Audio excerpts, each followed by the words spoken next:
toda la República Argentina. 10 grados, una décima la temperatura y aquí en Noticias Urbanas tenemos en línea al legislador porteño Alejandro Grillo. ¿Cómo estás, Alejandro? Buen día. Aquí estamos con Tony Lizano. Fernando Riva habla. ¿Qué tal, Fernando y Tony? Bueno, un gusto tenerte aquí, ¿eh? Bueno, ¿cómo estás viviendo, Alejandro? Faltan 2 días para el jueves. La verdad que en todos los campamentos las tensiones son absolutamente normales en este momento. Y bueno, ¿cómo está viviendo el peronismo este cierre de alianzas? Bueno, te escucho con un eco que no me permite hablar. A ver, estamos corrigiéndolo. A ver si confirmame que está mejor. ¿Estamos bien ahora? ¿Ahora? Ahora sí. Ah, bueno, dale. Sí, Bueno, vos, dale. primero, dos cosas, ¿no? Buen día a ustedes y a toda la gente que los escucha, que los mira. Por supuesto que quienes somos militantes del campo popular brevamos por el proyecto encolumnado vertebralmente por el peronismo, pero en mi caso yo no pertenezco al Partido Justicialista, pero miro con mucha cercanía lo que está pasando en el distrito más grande de la Argentina, porque generalmente la provincia de Buenos Aires orienta y define la elección nacional, ¿no? Es casi el 40% del padrón. Espero, auguro y ansío que podamos hacer la mejor elección posible. Yo confío en que los intendentes, que son esa polea de transmisión, de interpretación del sentir popular en cada uno de los pueblos, de los 135 distritos que tiene la provincia de Buenos Aires, sean capaces de lograr llevar el mensaje de la necesidad de construir un terraplén a la inundación que nos propuso el gobierno nacional, que es un gobierno nacional desgraciadamente inédito en la Argentina. Creo que estamos viviendo un momento,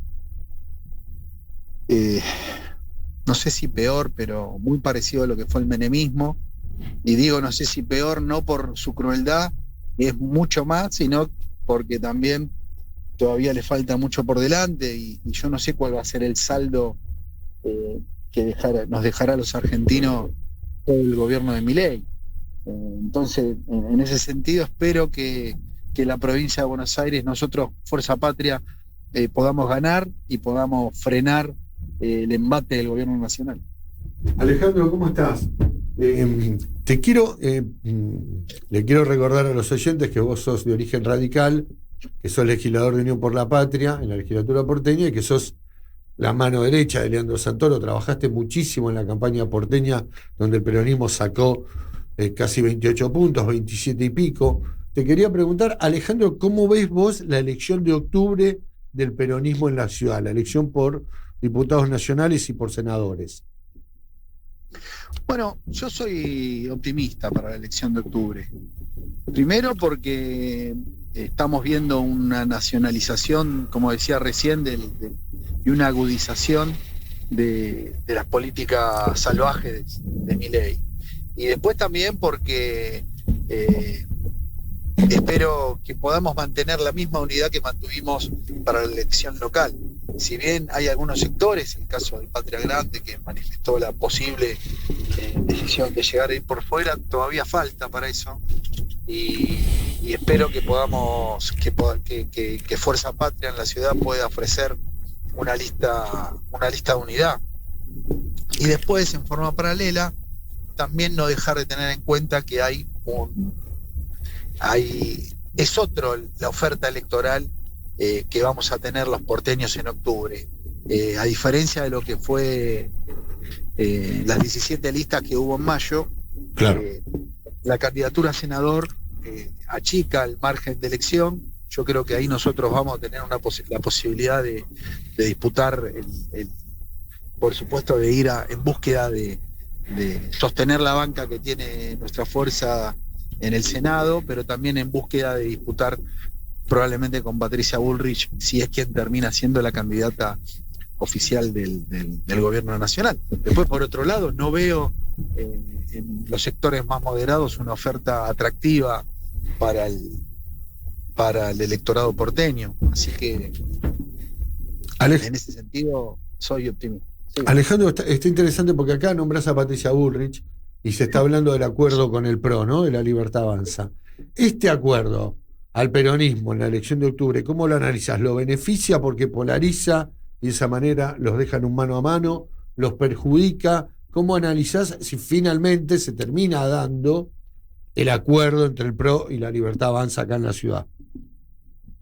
Sí, yo creo que a mí por un lado me sorprende cómo Mauricio Macri termina hocicando cual caballo al gobierno nacional, porque yo creo que podría haber tenido la posibilidad de construir un intermedio, pero en tal caso es cuestión de la derecha y de la ultraderecha.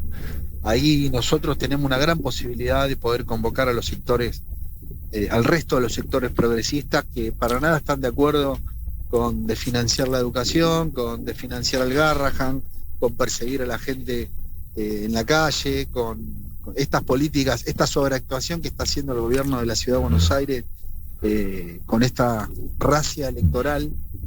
Ayer lo hablaba con compañeros míos en la Legis. Esto es lo que mostró, lo que ostentó el jefe de gobierno ayer,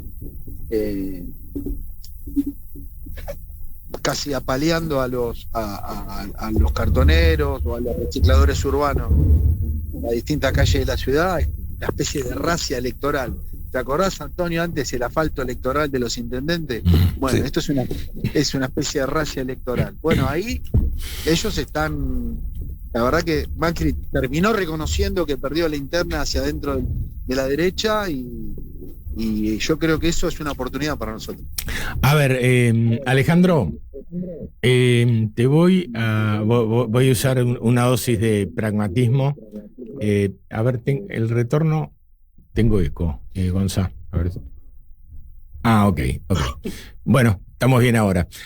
Ale, con una dosis de pragmatismo absoluto. Si se unieran la Libertad Avanza y el PRO, y bueno, no sé si van a ir con el nombre Fuerza Patria, es ahora Buenos Aires, todavía no sé si eso está definido, pero bueno, la fuerza política es la misma. Pero en ese caso, si se unen los dos, la fuerza que vos integrás puede, sin ninguna duda, mantener un senador. Y estamos hablando, porque el segundo lugar lo tienen prácticamente, bueno, después hay que contar los votos, ¿no? Pero en un escenario de 3 ya se puede llegar a complicar si se forma el Juntos por el Cambio 2, ¿no? O esa cosa rara. Porque yo no estoy tan convencido de que el cierre ya esté al 100%. Está muy adelantado, pero si me dan, lo veníamos hablando antes de que estuvieras en línea, la verdad, no hay una sola razón por la cual a Jorge Macri le convenga este cierre, y tiene 24 horas para repensarlo. Así que, pero bueno, el otro escenario, al menos siendo un pragmático, porque guarda, un senador, 2 diputados, un diputado en el periodo que viene, me parece un tema esencial, ¿no? Fíjate lo que va a hacer esta semana con el tema de los vetos. Sí, hoy estaba escuchando que están recreando un pseudo Juntos por el Cambio, con Ocaña posible candidata a senadora, con Ricardo López Murphy como posible candidato a diputado nacional. Imagino que ese espacio intentará convocar a lo que fue Juntos por el Cambio, o por lo menos a lo residual de Juntos por el Cambio, la coalición cívica, la Unión Cívica Radical, etcétera. No sé qué potencia electoral puede representar eso hoy. Sin duda, yo creo que si la oferta y los primeros nombres del cartel son Graciela Ocaña y Ricardo López Murphy, está la fuerza a la que naturalmente le sacarían votos es al oficialismo nacional. Sí, eso está claro. No, yo, a ver, estaba pensando en que Jorge Macri recapacitara, no se dejara llevar por la entrega de su partido que hizo su primo, y bueno, y pensara qué es lo mejor, ya ni te digo para los porteños, sino para la continuidad política de su proyecto, ¿no? O sea, ese Juntos por el Cambio debiera tener al PRO adentro. Si no tiene el PRO adentro, no le veo una performance electoral relevante. Me parece que esto va a estar bastante polarizado entre las dos fuerzas que polarizan la política en nuestro país, ¿no? Sí, comparto el análisis y lo veo con sorpresa, porque ya tuvo la experiencia del 18 de mayo, el gobierno de la ciudad, en el que salió tercero, sacó apenas 15 puntos, y yo creí que ellos iban a intentar sostener su propia independencia, una autonomía necesaria para llevar adelante los 2 años de gobierno que le quedan por delante a Jorge Macri. Ahora, si evidentemente habría detrás una decisión tomada de terminar de cerrar este acuerdo con Milei, y bueno, eso ya es decisión de Jorge Macri, de Mauricio Macri, del PRO a nivel general, cosa que, por otro lado, es lo que hicieron en la provincia. Con lo cual eso no nos puede generar mucha sorpresa. Ahora, el electorado de la ciudad es distinto. El electorado de la ciudad es un electorado más sofisticado. Creo yo, en algunos casos, inclusive mucho más participativo. Y históricamente fue a contramano de lo que pasó a nivel nacional. Ahí también se abre una posibilidad de oportunidad para nosotros. Claro, Alejandro, te quiero llevar a un tema, ahora que hablabas de la ciudad, un tema que vos venís trabajando, que me parece importante que la gente lo conozca, porque es muy importante y se tendría que haber aprobado en su momento con el código, con los cambios que hubo en el código urbanístico, que tiene que ver con el código ambiental, que además hay un fallo judicial y vos venís trabajando un poco en eso. ¿Por qué no nos contás un poco de qué se trata y cuál es la importancia de tener un código ambiental para la ciudad de Buenos Aires? Bueno, sí, es cierto. Vengo trabajando ese tema hace tiempo, desde que asumí, y de antes también. La cuestión ambiental para nosotros como fuerza fue un tema central en la campaña del 2023. Cuando nosotros desde aquel momento señalábamos que debíamos cambiar el estatus urbanístico de la ciudad, que deje de ser una ciudad regalada a los intereses exclusivos de los desarrolladores inmobiliarios e invertir esa pirámide. Cuando nos tocó llegar a la legislatura, nosotros, uno de los temas más importantes que planteamos fue cumplir con la manda constitucional. Desde hace 30 años la ciudad es autónoma y en esa constitución especifica que nosotros debemos sancionar nuestras normas ambientales y constituirlas también en un código. Esto no pasó, y no es casual que no haya pasado. No pasó porque, como te dije antes, los desarrolladores inmobiliarios fueron exitosos en su lobby y garantizaron no desandar el camino del código ambiental. Nosotros hace exactamente un año, estoy escuchando un eco. A ver. ¿Ahora mejoró o lo seguís escuchando? Bueno, ahí mejoró. Hace exactamente un año, mirá, mañana se cumple un año de que presentamos, el 6 de agosto del año pasado, presentamos un proyecto de ley para cumplir tanto con el mandato constitucional como vos muy bien detallaste, un fallo judicial que nos obliga a la legislatura de la ciudad a constituir y a construir este código ambiental. Vos pensás que el año pasado, seguro, y sé que ustedes como medio lo siguieron de cerca, el código urbanístico fue un trabajo arduo que se llevó a lo largo de varios meses en la legislatura y fue llevado adelante sin siquiera tener no solo un código ambiental, sino tampoco con la actualización vigente del plan urbano ambiental. Así que este es un tema que la legislatura se lo debe a la ciudad, se lo debe a la sociedad. Nosotros el 6 de agosto del año pasado presentamos un proyecto de ley para crear una mesa de trabajo que desarrolle este código ambiental. Y te tengo que ser sincero, al principio nos sentimos escuchados inclusive por el Ejecutivo. Recuerdo cuando en aquel momento la gente de la Secretaría de Ambiente a cargo de Natalia Persini nos invitó a un encuentro allá en el Palacio de Upayata, al que fuimos todos los legisladores que formamos parte de la Comisión de Ambiente, y yo fui optimista porque vi una buena predisposición por parte del Ejecutivo para trabajarlo. Pero se quedó en eso nada más. Claro. Desgraciadamente pasó el tiempo y aquellas buenas intenciones que vimos con ganas y entusiasmo se las llevó el viento. Y después este año, desde la comisión, volvimos a insistir en la sanción de esta ley para ordenar el trabajo de la mesa del Código Ambiental, y no tuvimos el tratamiento en la comisión. Cabe destacar que la comisión está presidida por el oficialismo, Sí. y después participamos de alguna convocatoria, pero que después se tornó casi personalista por parte de la diputada que encabeza la comisión. En resumen de cuentas, Sí.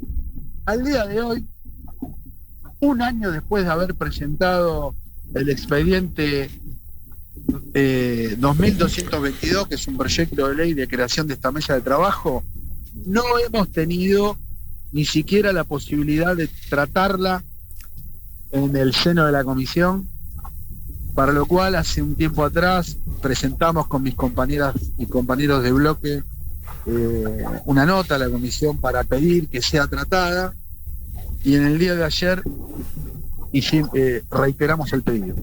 Alejandro, te quiero llevar a la legislatura para contarle a la gente. Esta semana volvieron del receso y vos lo sabés bien, en el primer semestre solo hubo una sesión ordinaria y una sesión especial, que fue la del subte, que fue relativamente hace poco. ¿Cómo ves, en base a los cierres que se van a realizar y que se vienen realizando, y con todas las imposibilidades que hay en el oficialismo después del quiebre de lo que fue Juntos por el Cambio? Vamos a ver cómo termina repercutiendo esta alianza del PRO y la Libertad Avanza, que en la legislatura, por lo menos, yo lo decía recién con Fernando, lo hablábamos, no parece que fuera a haber una alianza del PRO y la Libertad Avanza, como están las cosas, pero hay que ver, por lo menos en lo legislativo, cómo te imaginás esta segunda parte de la legislatura porteña. Con el mismo mecanismo, digamos, porque encima está la campaña, va a haber muy pocas sesiones. ¿Cómo te imaginás el panorama? Bueno, por supuesto que mago no soy, adivino mucho menos.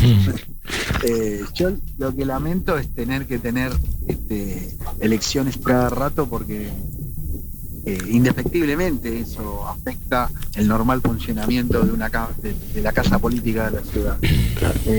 Yo creo que tanto los cierres de lista que hubo a principio de año como la campaña, se llevó tiempo que la legislatura debería utilizar, por ejemplo, para tener sesiones, pero además también se llevó la posibilidad de generar acuerdos. Claro. Acá el Ejecutivo, el oficialismo, tiene el gran desafío de ser el convocante a las sesiones, y la verdad que hay una atomización en la legislatura de múltiples bloques que es muy difícil ponerlos de acuerdo. Y pasó algo inédito, que el oficialismo se partió antes de la elección. Exacto. Entonces, en la primera mitad del año, yo creo que fue teñido por eso.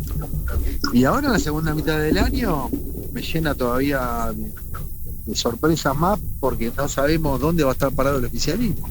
Yo creo que si vos te llevás, ustedes que siguen de cerca la vida legislativa, ven que hubo un enfrentamiento muy notorio, muy notable por parte de sectores de la ultraderecha contra digamos, con nombre propio de la Libertad Avanza, contra el propio jefe de gobierno, en donde todos le votaron en contra, inclusive cosas hasta que tenían contrasentido, también se la votaron en contra. Yo no sé cómo van a hacer, si realmente van en una lista junta para homogenizar todo ese espectro. Yo creo que vamos camino a una reconfiguración general de todo el abanico partidario de los 60 legisladores. Bueno, y ya cuando tengamos el mapa, vamos a volver a charlar contigo. Hay muchos temas que nos quedaron, se nos fue el tiempo. Pero bueno, agradecerte este rato, Alejandro. Y bueno, un abrazo grande desde aquí y ya volveremos a charlar, ¿sí? El agradecido soy yo, Fernando y Antonio, a disposición para cuando lo necesiten. Abrazo grande.